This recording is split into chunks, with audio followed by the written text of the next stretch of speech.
Hi there. My name is Professor Stewart, and I'd like to welcome you to the online section of English 1210 Introduction to Film Theory, an asynchronous distance learning course. As an asynchronous class, you will not be required to log in for any scheduled class meetings. But with freedom comes responsibility. While you are free to complete your work on your own time, there is a strict due date policy. Time management and attention to detail are essential tools in any online course. While I will be posting a separate screencast of our course syllabus, which will cover more of the business end of the course, today I would like to present a general overview of what you can expect. Before we begin, let's take a moment to watch a short clip from Tommy Wiesau's film, The Room. I did not hit her. It's not true. It's bullshit. I did not hit her. I did not.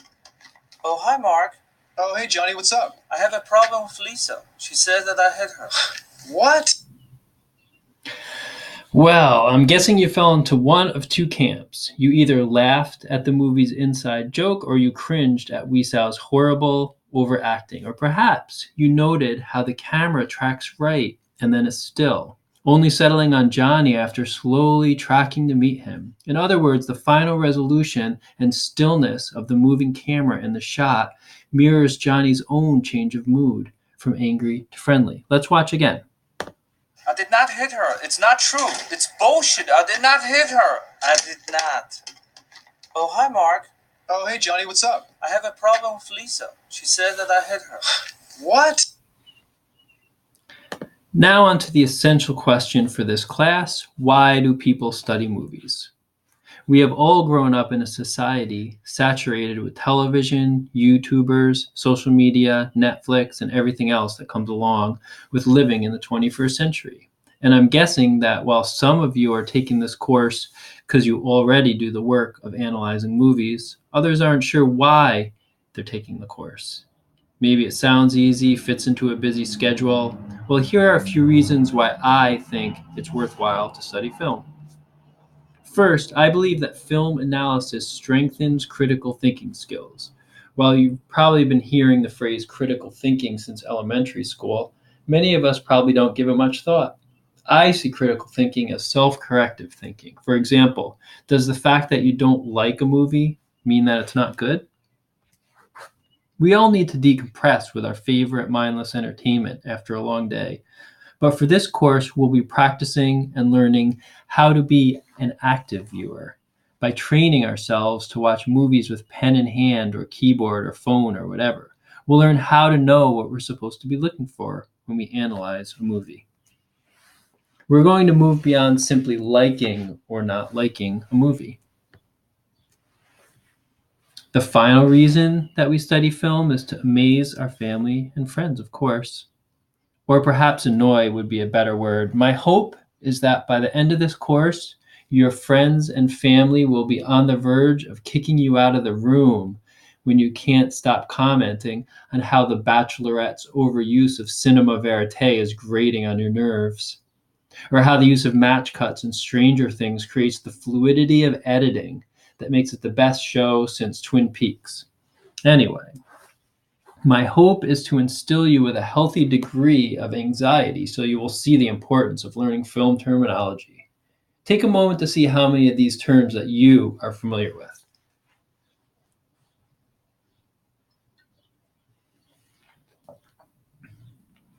Well, if you're in a high school play, maybe the phrase fourth wall rings a bell. This is the imaginary wall that separates the players and the audience. Or maybe you've noticed the phrase Foley artist roll by in movie credits at the end of a movie and always wondered what that was. You'll know all these terms and more by the end of the semester. As you know, this course is in the English department. This means there will be a significant amount of writing. Here's a quick overview of some of the film elements that we will be focusing on this semester.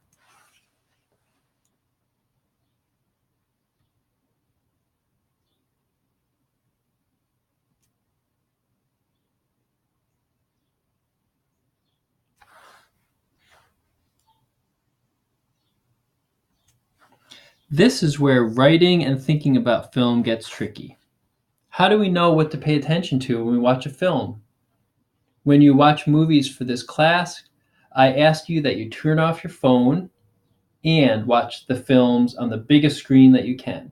While you may do fine watching all of your course films on a 6-inch screen, many of our films demand what critics refer to as mining the shot. This means looking throughout a shot's composition for significant details.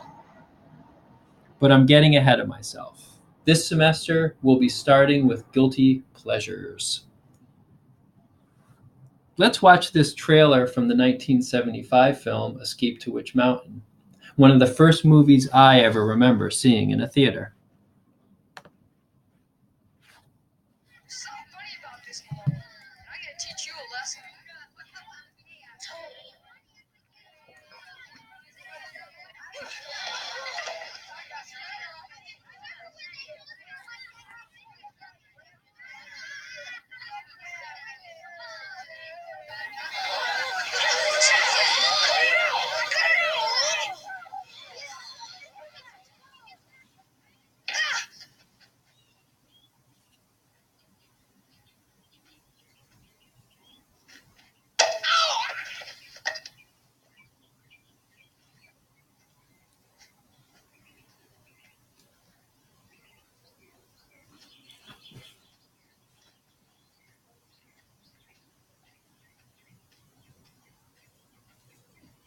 Tony, why'd you do that?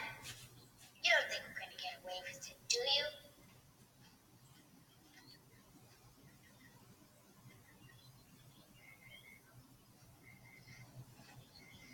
You see?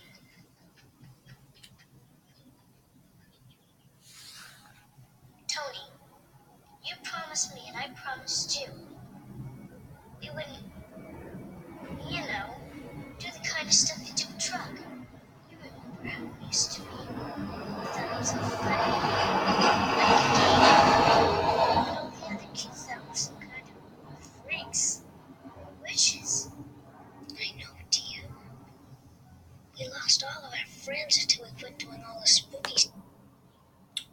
Well, you may think it's corny, because it is, but I loved it then and I love it now. It's my guilty pleasure.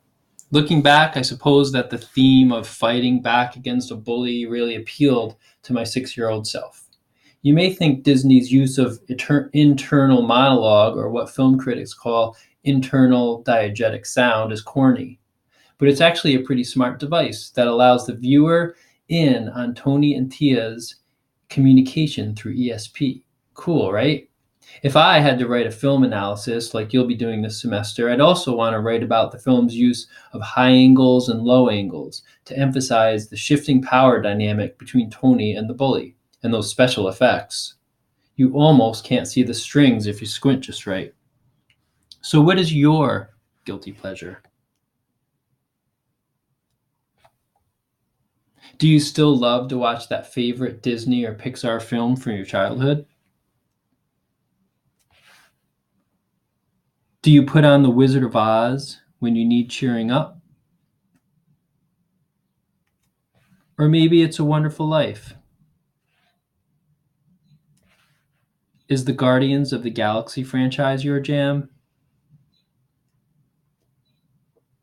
Either way, your first assignment is to log into blog number 1 in Blackboard and write about your guilty pleasure. Why do you like this movie so much? Is it the plot, special effects, or does it just make you happy?